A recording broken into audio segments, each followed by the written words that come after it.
So I am Lee Hilyer. You see a picture of me right there. I'm the head of access services for the UH libraries. And one of the departments that I manage is our course reserve service. So course reserves are, you probably all are at least moderately familiar with course reserves. They're materials that faculty members select to hold aside for students for a specific course. They can be required materials, they can be supplemental materials. Faculty can place physical items, books, journals, bound journals, electronic items like PDFs or of journal articles or book chapters. We can put DVDs or VHS. We don't have a lot of those, but we still have a few. And any other materials that the faculty member wants to place on reserve for a course. What we can also do within the course reserves module is link to available electronic resources that we have already through all of the databases and electronic journals that we subscribe to, including some streaming media resources as well. So why course reserves? Well, we in the library think everybody should want to use course reserves, but that's our personal opinion. So what it does is it lets faculty members provide access to course materials for their students online through Blackboard or in person to check out at the service desk. It ensures that the relevant materials are available to all students. It helps make the course more affordable for students. There are several initiatives around campus, including within the library, to try and sort of raise the issue of the affordability of course materials. Some students are going without their textbook because it's just too expensive, or ignoring the supplemental readings again because they're too expensive. So course reserves can help make those materials available to students at no cost. Another benefit of course reserves is that it eliminates copyright concerns for materials that faculty want to use in a course, and it can save time and effort. Faculty can do the work for reserves. They can use our software called Aries. Or what most faculty do is just send us a list of materials they would like to have, and then we take care of the processing of those. So how it works. So the library subscribes to a product called Aries. It's a course reserve management software. This company is quite fond of Greek mythology, so they have another product called Iliad and so on and so forth. So we use this in our libraries to process and set up the materials, to load them onto a server, the things that are electronic. And Aries actually integrates with Blackboard through a building block. So if there's an already existing building block for course reserves that can be easily added to the course. Faculty members or instructional designers can use Aries either from within Blackboard to create and upload new reserve items. They can import existing items that were used from a previous course. Or what a lot of faculty do is just contact us, send us the syllabus or a list of materials that they want placed on reserve, and library staff take care of the rest. So I'm going to walk you briefly through some screenshots of Blackboard and how it would look to a student, and then just a few shots of how a faculty member or an instructional designer can easily add the block to a course. So here I've got just a very basic shell, standard course shell. We're in student preview, and you'll see there the link that's been placed for course reserves. So when a student clicks on that link, they end up being shown this inline frame here, listing all the materials that are available on course reserve for this particular course. So for example, we have PDFs, which you can recognize by the logo or the icon. We have a link to an ebook that's available. And we also have materials. The last item is a DVD, and that is available for checkout at the reserve desk. Most of the materials, the physical materials that we check out from the service desk, are available for about 4-hour or 3-day loan. It's up to the faculty member to choose if they want something different. We're certainly happy to accommodate that.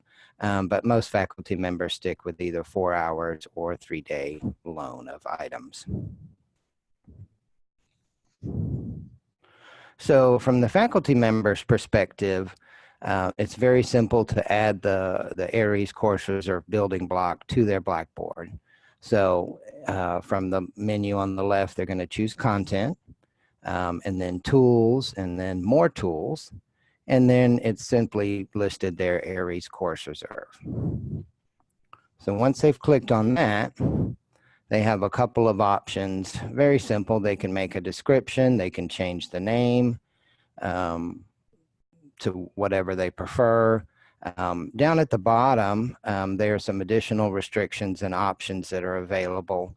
One of the things that faculty members may be interested in is tracking the number of views.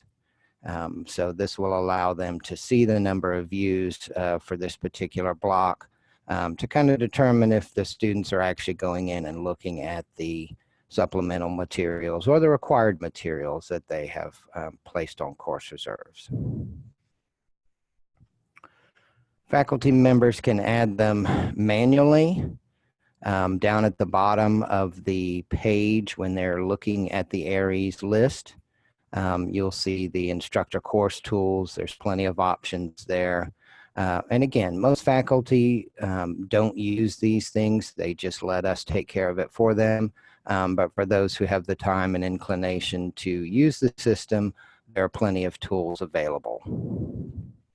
So here, for example, at the top, you've got different options. You can place an article, a book chapter, a book, file upload, so on and so forth.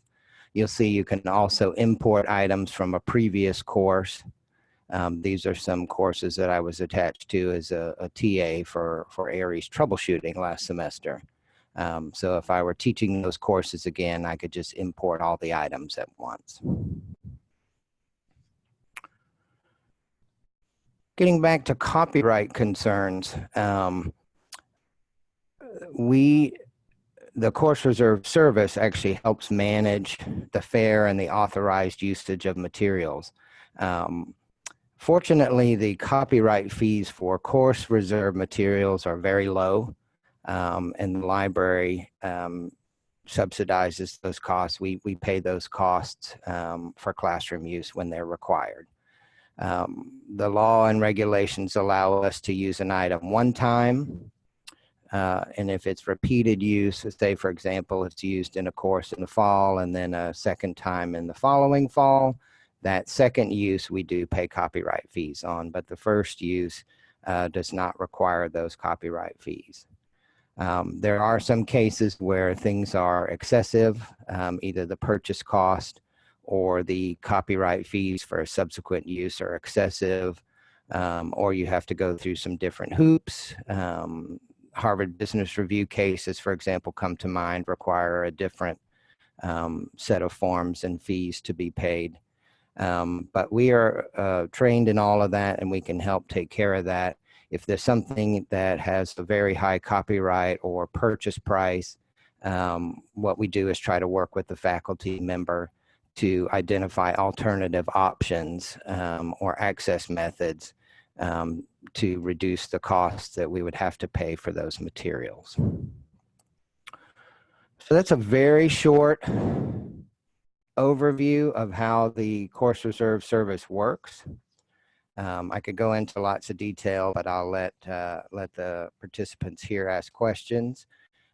This is our webpage on the library site, and it has the very basics information. for what students, and then further down the page are instructions and information for faculty members.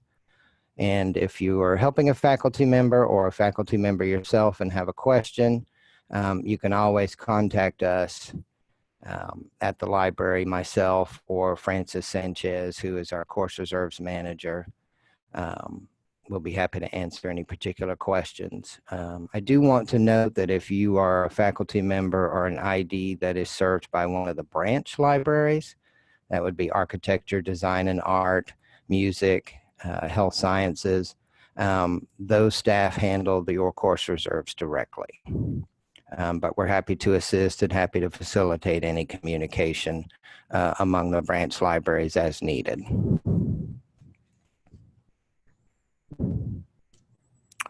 And that is all I have prepared, but I'm happy to answer any questions that people have. Feel free to unmute yourself and ask away. Yeah, hi Lee. This is Taylor. Thank you. Yeah. Just one question. Whenever a faculty member copies a course in Blackboard from a previous semester to the current semester, I assume they would also need to make the copy request in the Aries building block as well. No, they're all they're connected to one another. Okay, that's great. If I understand the question.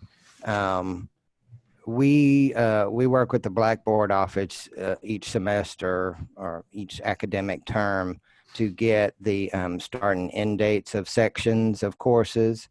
We key that into Aries, and then sort of it makes a nice connection between Aries and Blackboard. So if a faculty member just wants to reuse course materials and they just click on that import items, it's all squared away.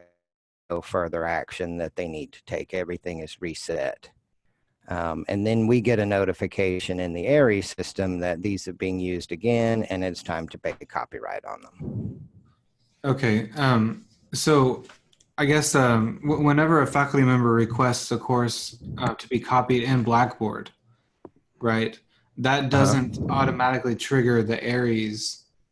No, that does not. They would need to make that extra step, or they contact us and have us do it for them. Gotcha. I'm sorry, I misunderstood the question, but no, it's not automatic when they copy the course in Blackboard. Okay, great. Thank you. Yeah. Other questions? It's just a clarification. Also, it's not automatic either that, you know, if faculty have a textbook that is being sold in the bookstore here at U of H, it doesn't automatically also trigger something on your guys' end to have a reserve in Blackboard, correct? No, it does not. We have tried different approaches over the years to address the textbook reserve issue. We do that sort of manually in a couple of different ways. We always encourage the faculty member, if they have a copy and are willing to place it on reserve, we ask them to do that. We will occasionally, we keep track of requests for different courses, and we will sometimes go over, and I'm thinking of the broad chemistry and history and English courses that all students end up taking. We will go and buy several copies of the textbook from the bookstore and place those on reserve. We inform the faculty member if they object, we will take it down. But to my knowledge, no faculty member has ever asked us to take the textbook down. Okay, great, thank you. Yeah. And they don't get an email from the library either saying, hey, we saw that you have a textbook being sold in the bookstore. Do you want to also do a course reserve in Blackboard? They don't get that notification email from you guys either. No, that would be a wonderful service. One of the things that we have, the Dean of Libraries, Lisa German, asked me to prepare a report last summer about some different ways we could easily try and address some course material affordability questions. And one of the sort of recommendations was to partner with the bookstore on a more robust level. They do provide us a list every semester, but of course, you know, that list changes every day in August as faculty members return and make their final selections. And we do use that occasionally to make some ad hoc purchases, but there's no sort of electronic connection between our systems at this time. Okay, thank you. You bet. Other questions? Hi, this is Greta. I'm wondering whether there's a limit on file size for things that can be uploaded to the electronic course reserves. I'm sure there probably is. I don't know that we have actually hit it. If it's the limit that we usually end up with is the percentage of the work that's allowed to be copied according to copyright law. Are you thinking of something specific? Like making a file for a film available electronically to students. We do. The server that we use for Aries does provide for some video streaming. We're not going to be able to stream a 4K, you know, Blu-ray extravaganza. Right. But short clips we are able to stream. Okay, but not an entire film. No, and Okay. I don't believe we would sort of legally be allowed to do that. We'd try to find, we have a couple of streaming services.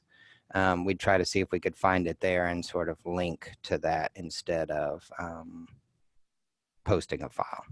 Okay, so it'd be preferable to provide a physical DVD that students could access then?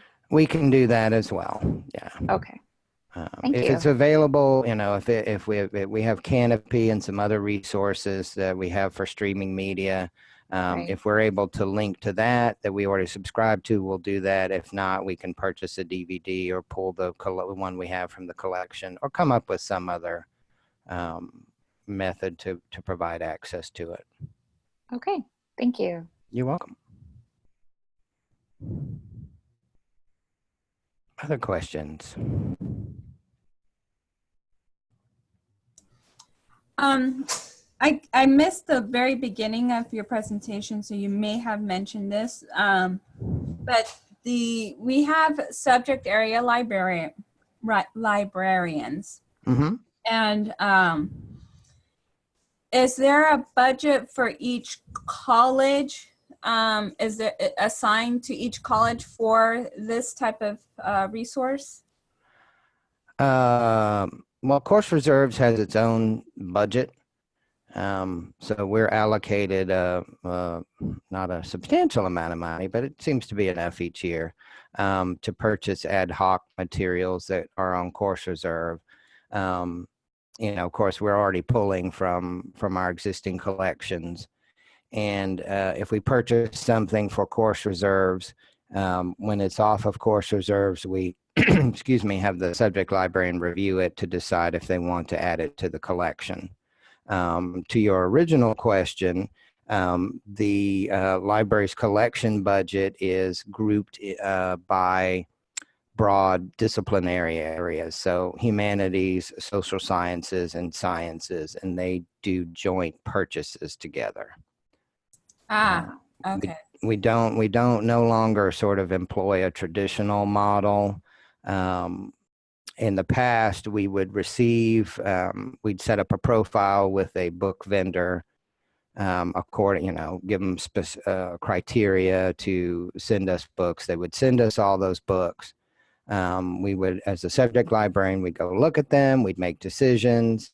Those books would get cataloged, and then sadly, none of them would ever get taken off the shelf. So we've adopted a different collection development model that is a little bit more nimble.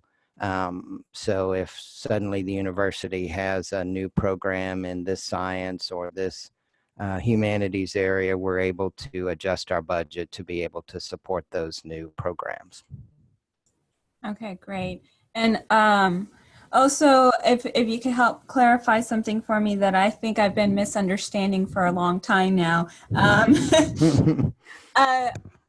We have an education subject area librarian. Now, does that mean that he is for the College of Education, or he just handles subjects that are in the K-12 higher ed realm? So that means, you know, we actually would probably work with 2 subject librarians because we have health faculty in our college. So would I be contacting a health subject librarian for those instructors and then an education librarian for other subject areas? Or is he assigned to, or she assigned to our whole college? I'd have to figure that out. Some of them are devoted to one college, and some split their time across. Sean Valancourt is the education librarian. And when you say health, we're talking about like exercise science, or Like health would be like health classes within a school setting. Health education within a school setting. So that would Sean in that case, or would it be a health subject librarian that I should reach out to? in that case, sort of health education within the classroom would probably still fall under Sean. Okay, gotcha.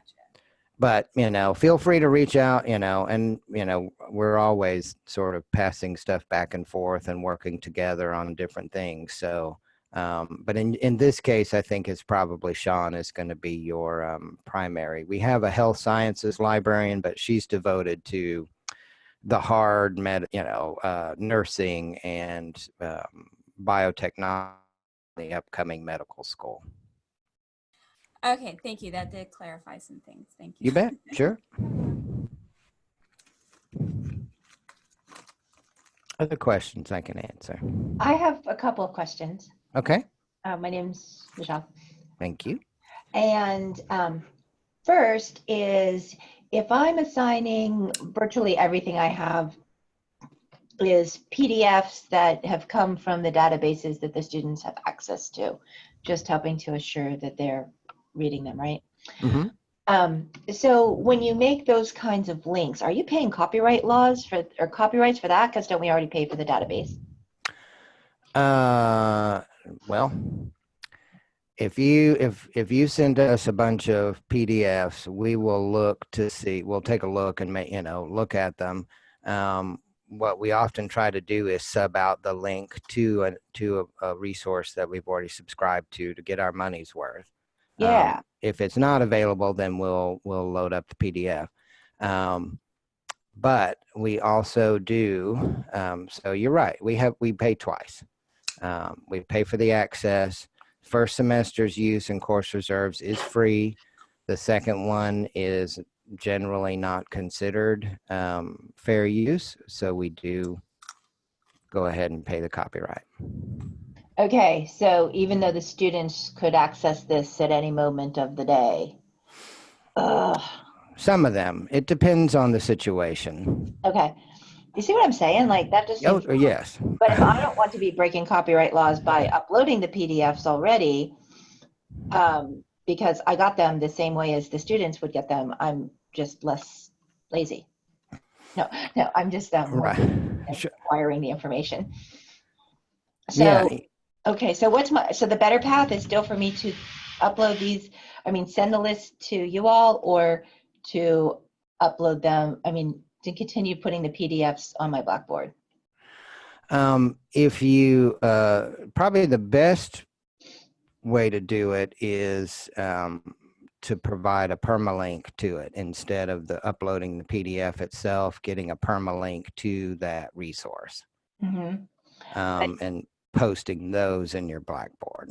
Okay, so I don't know about permalinks, but if we're talking about something that's a link, the students have to be logged in, otherwise, and in the right path, otherwise it won't work. The system wouldn't recognize them. Almost all of the databases provide all of the full text resources will give you a DOI or some other sort of persistent URL that can be used. And then if the student is on campus or logged in by a CougarNet, those links will pass through. Right. Okay. Taylor, can you confirm, or someone in the FDIS team, I kind of recall that as well, that if they're logging in through Blackboard, even if they're at home, through their CougarNet credentials, the permalinks should throw them straight to that PDF without having to re-log in again. Is that, or re-enter their CougarNet? Is that correct? I'm not 100% sure, but I do know that if anytime I'm on campus and I do it, it works. I'm not sure if I'm off campus and I'm logged into Blackboard and then I click the link. If I don't have to authenticate again, I'm not sure about that. Yeah, I can't confirm that either. So we'll have to take a That's look at how that. it should operate. Yeah, that's what I thought. My experience is that I've had to log in again when I have posted permalinks. We do have a couple of resources, Science Direct, Elsevier Science Direct, any journal that comes from Science Direct or Elsevier requires a second login because we've had issues with systematic downloading of people going in and basically trying to harvest all of the journal content. So the publisher, that puts us in potential breach of our license. So for some resources where we've had that issue or the database provider requires that, there will be a second login. But most of the time it should go straight through. But of course it's not going to be 100% perfect. Okay, so then how do we do a permalink?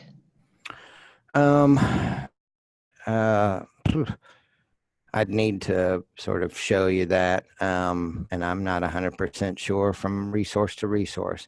Let me find out. I can certainly get back to you. I'd appreciate that because, yeah, I'm less likely to change my behaviors if I don't have some help. Okay, and what's your name? It's Michelle Ivey, Ivey. Well, actually, I was wondering if you could send it to, or send it to Taylor that can send it to everybody that's in this group. Yeah, that would be nice. Okay. Can do. Yeah, sure can. All right, and my next question is, I'm wondering if I'm in Health Science Library. I kind of think I am because they've come to talk to our department before, but I'm just checking. Communication Sciences and Disorders. Yes, you are Health Sciences. Yeah, I thought so. Okay. Yeah. But that doesn't make a difference with the permalink. No. Okay. All righty. Those are my questions. Thank you. You bet.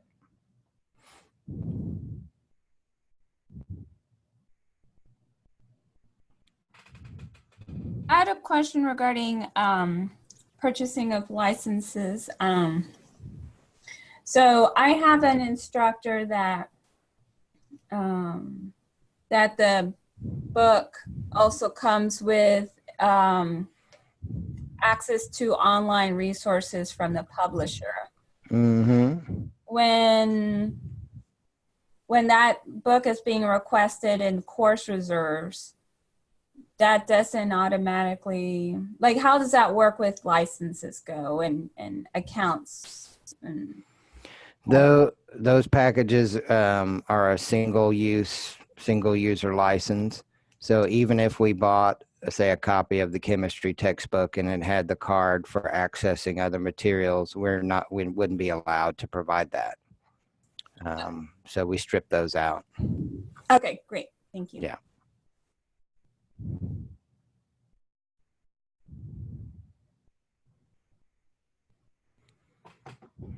Let's see. Oh, there's some few chat. Let's see. Let me see if I can pull up the chat real quick.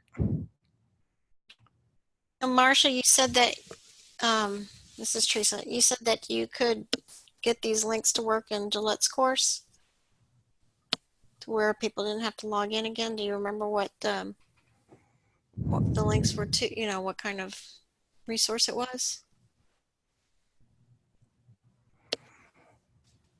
I'll get you an example of what Okay. they should look like. Usually,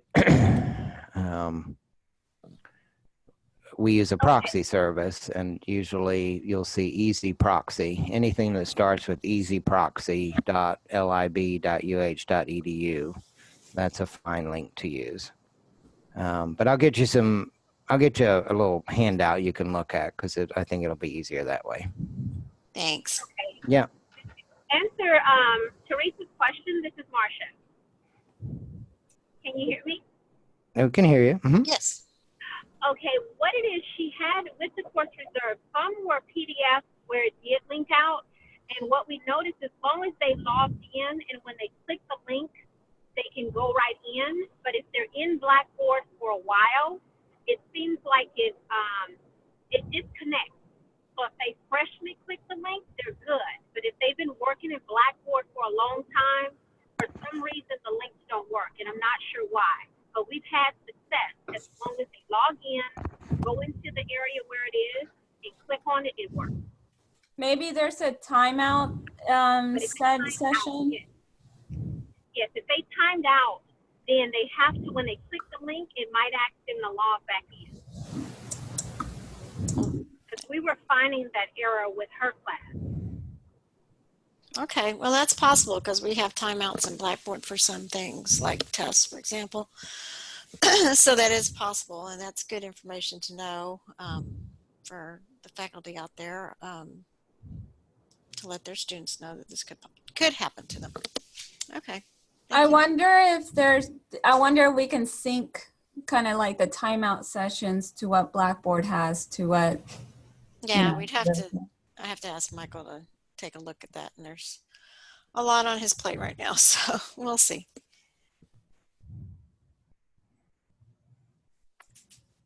Yep. Any other questions? Thank you, Lee. This has been so helpful. And you're welcome. And things have changed since I last saw Ariel. I guess like any technology, you kind of have to keep up. Yes. But it's better and better, so it's really nice. Appreciate all the work you put into this, and sure. And I hope people will spread the word. I hope so too. We like to be busy. Yeah, and the plan is to post the recording so others can hear about all this. So. Okay, sounds good. Yeah. Okay, and now up is Taylor Fayle, our instructional designer here at faculty and departmental instructional support. And I hate to tell you all, but Taylor's going to be leaving us.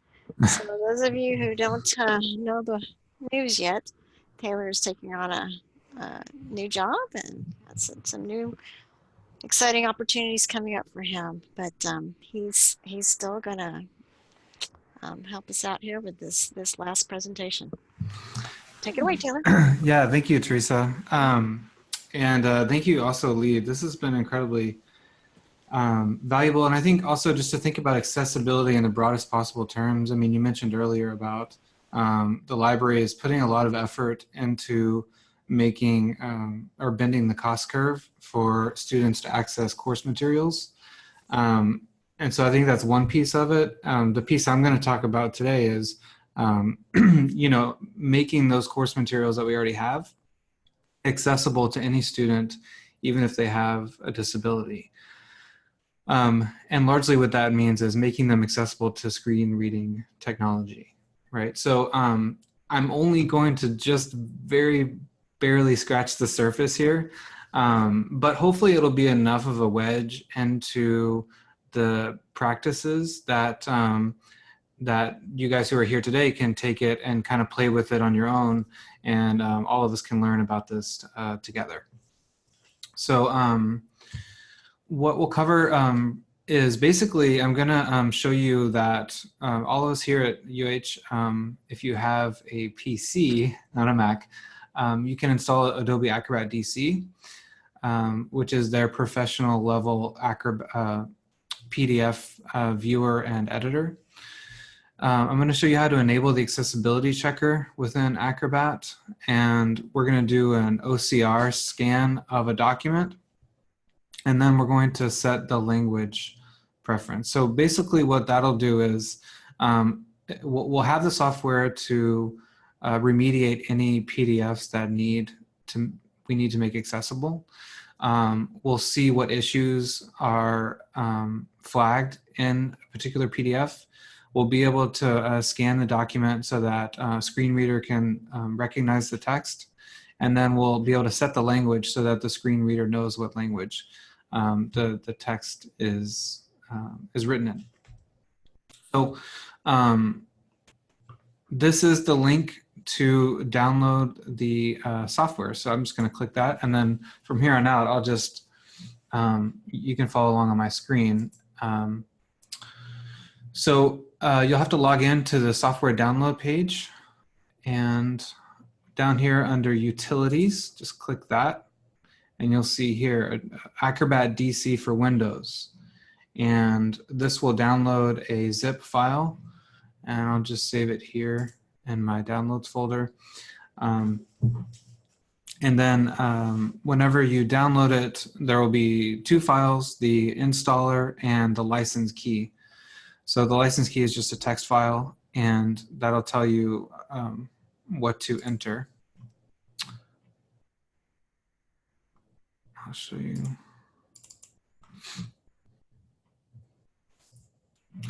All right, so we can extract, so this downloads to my download folder. We can extract this file, and then you'll see the two files that come with it.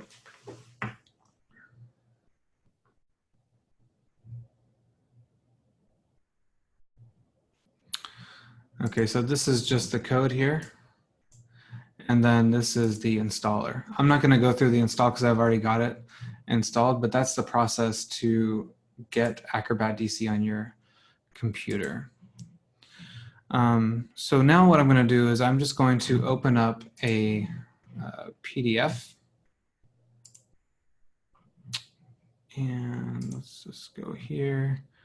And these are, I mean, this is just a simple one because I didn't want to get a big complicated one just to walk us through this.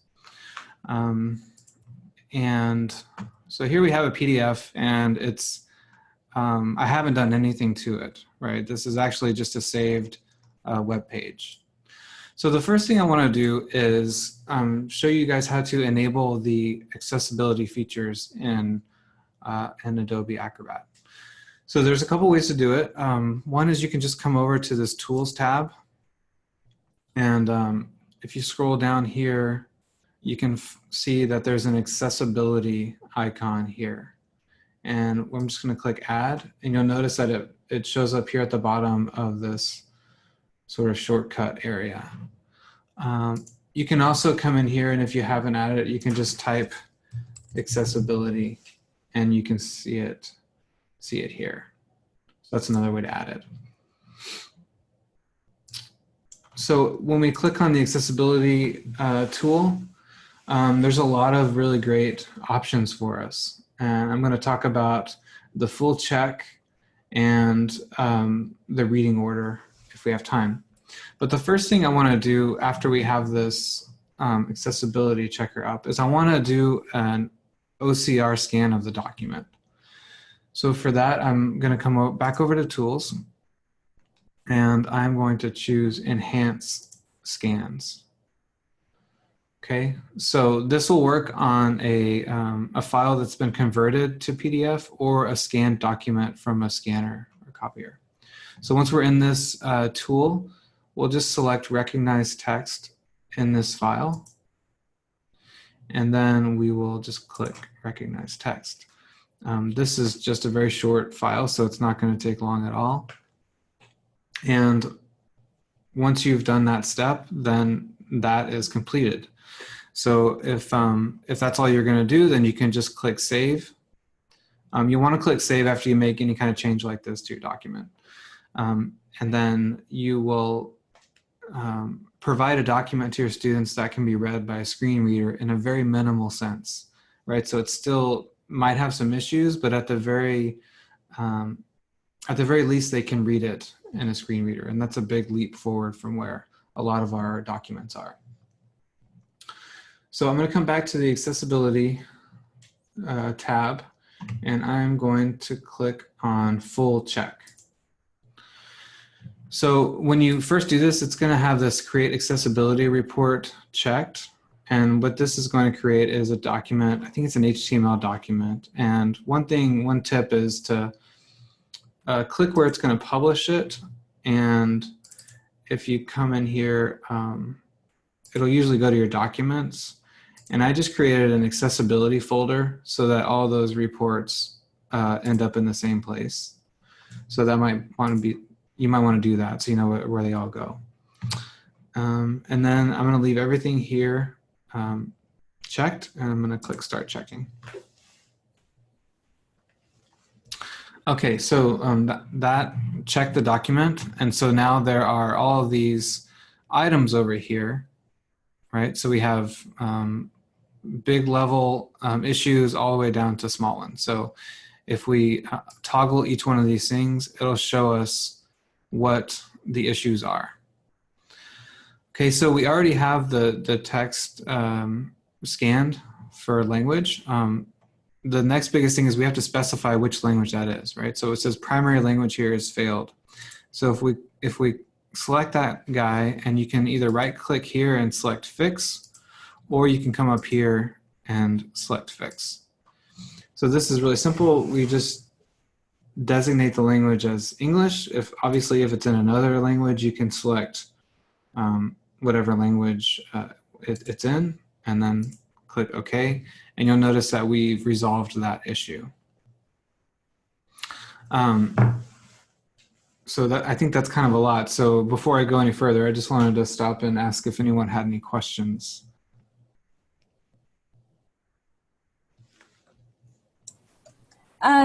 You mentioned that it works with scanned documents as well. So if I just use our PDF scanner to scan a sheet that I have, it will work with that too?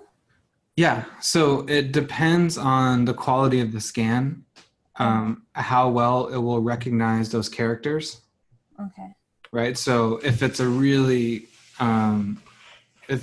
dodgy scan, it's not going to pick up all the letters, right? Right. So that's, if you're using a scanned document, that's the sort of place you want to start in terms of accessibility. Is you want to make it as clean as possible.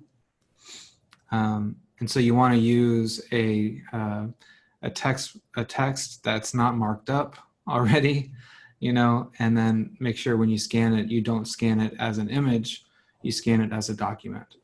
Right. Okay, great. Thank you. But yeah, it'll work on scanned documents as well. I thought it might be easier to show it on this one. Okay, any other questions?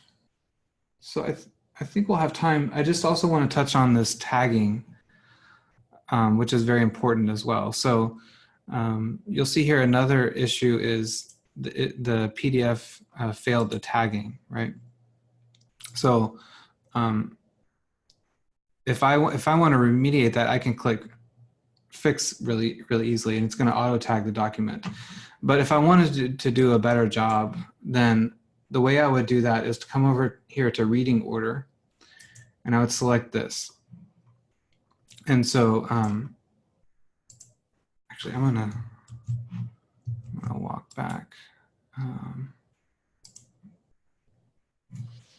And while Taylor's doing that, again, this is so that the screen reader can pick up what you're presenting to the student or the user. So he's putting the items in order for it to read as it should be,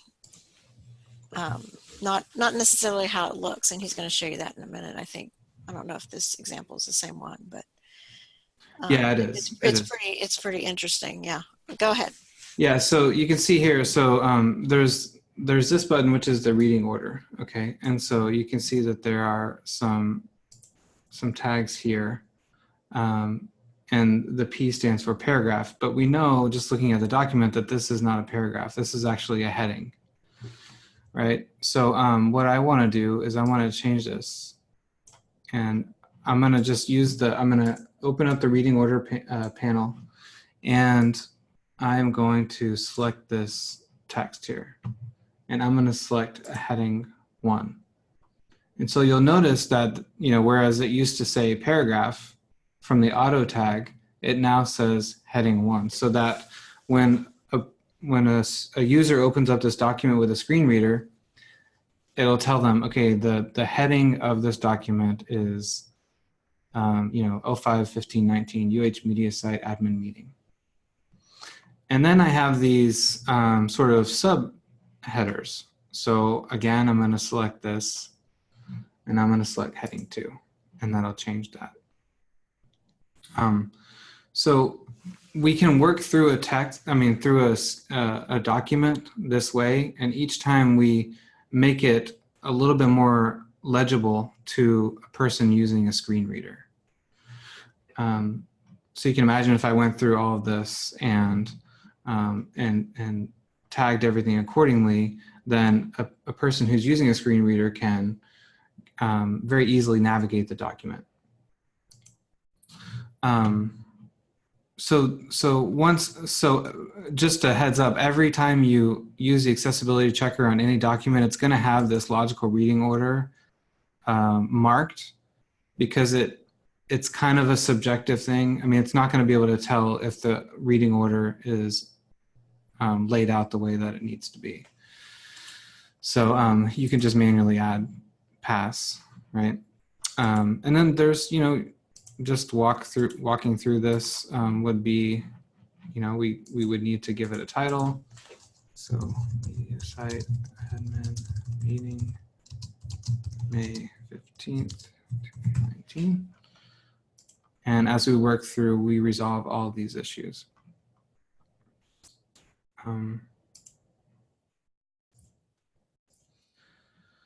So sometimes it'll pick up issues like this, and to resolve that, I would just need to go back to this reading order, select that, and then I think that would be a heading 3.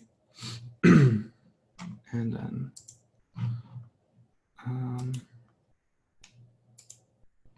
it would be fixed.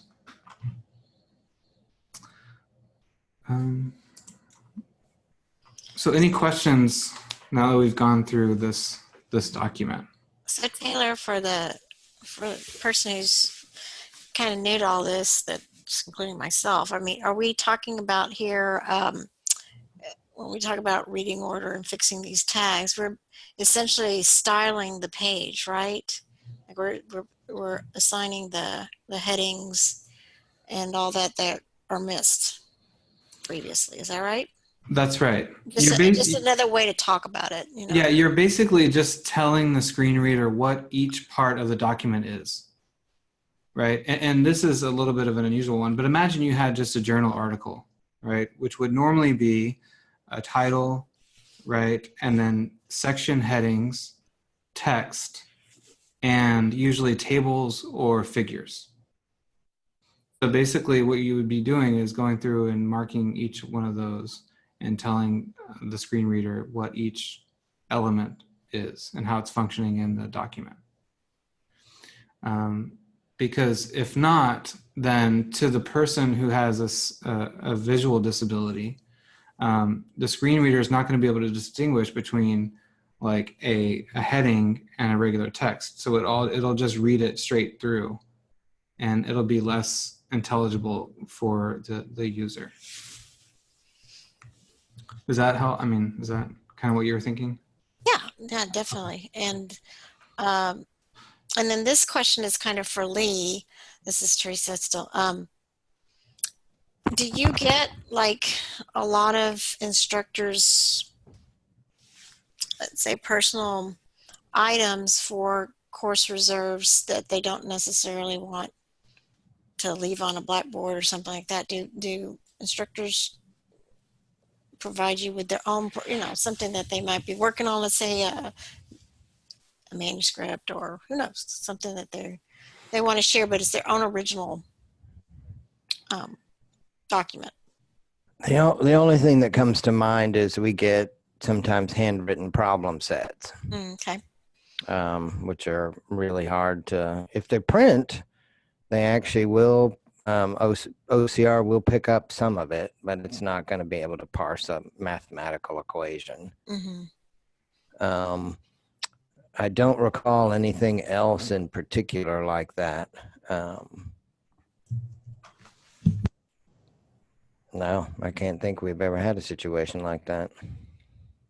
Well, in any case, I guess if they have scanned something, even if it's not their own, they could work with Adobe here in a lot of cases and do this, right, Taylor? I think so. Yeah.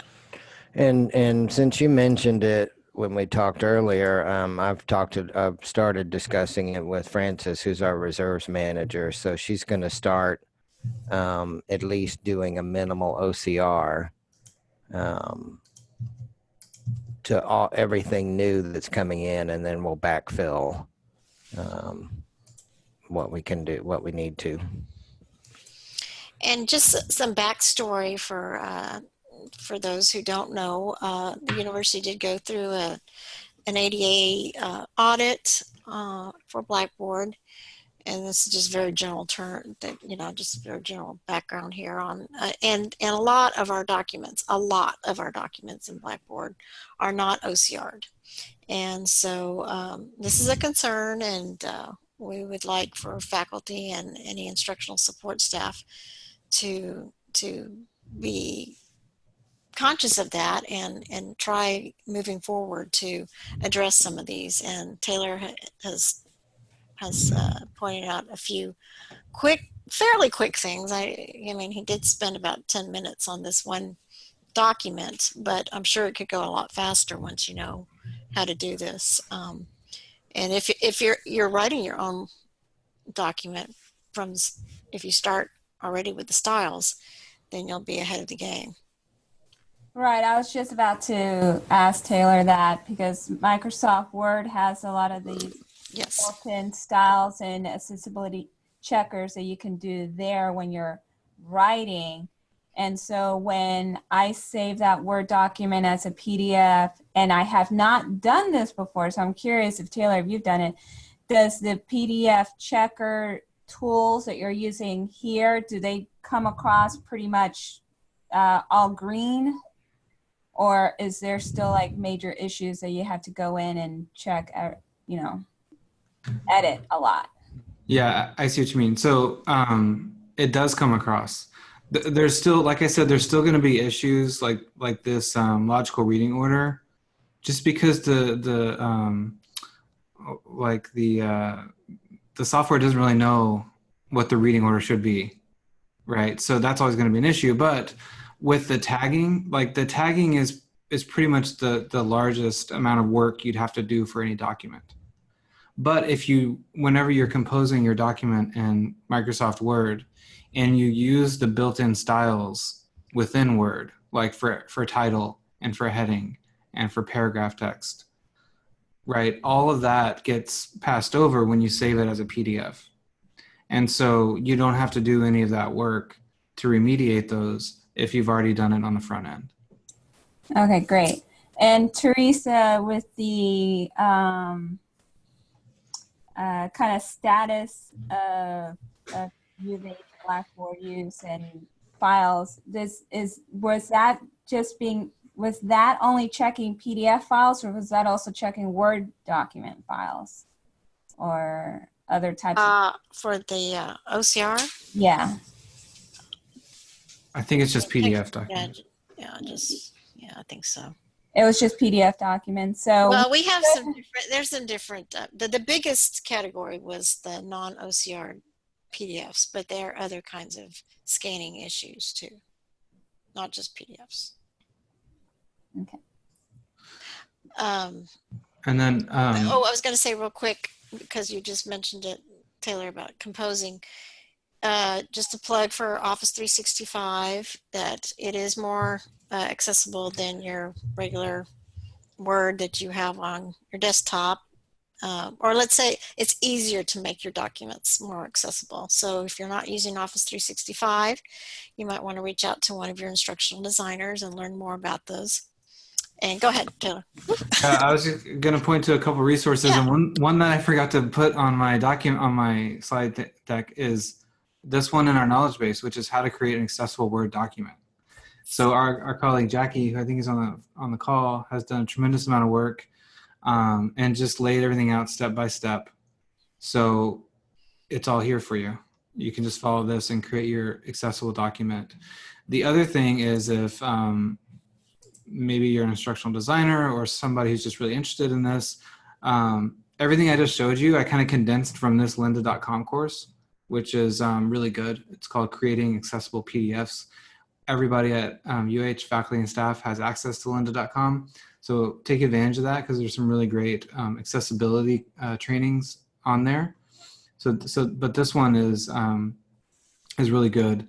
And then there's also a PDF accessibility checker that is more detailed than the Adobe Acrobat built-in accessibility checker. So you can download this on your computer if you want your PDFs to meet the highest standards, for accessibility.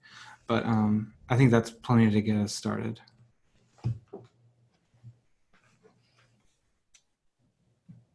So are there any questions? Because there are only about 4 minutes left, 3 minutes now. I just want to add a thing that some people may not realize that Microsoft Edge does, that if you're curious on how the document reads with a screen reader, if the document just happens to live online and so you can pull it up through Microsoft Edge, you can select the icon that says read aloud, and then you can kind of see how it would read that document in order.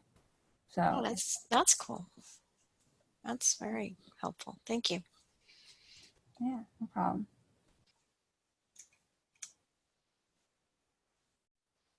For Mac users, would they be looking for software with the same name for Mac, or is there a different version of the Adobe Acrobat software that we would need? So you can download Adobe Acrobat DC onto a Mac. I mean, it's compatible. It's just Okay. for whatever reason the UH doesn't provide licensing for Mac versions. Okay. Right. So I guess you have to pay for it or have your department pay for it. Sure. It's not super expensive relative to other Adobe products, Mm-hmm. but yeah, maybe that's something I can reach out to IT and ask them, why no love for the Mac users? Thanks.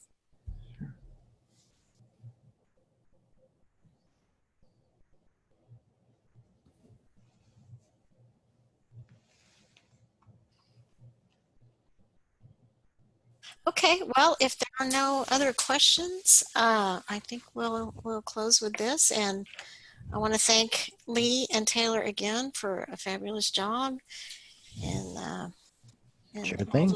all the new things that we're learning here. And I hope that everyone that attended today will keep in touch, and we'll let you know other things that are coming up in terms of online presentations and our emerging trends and other opportunities for learning this coming up this fall.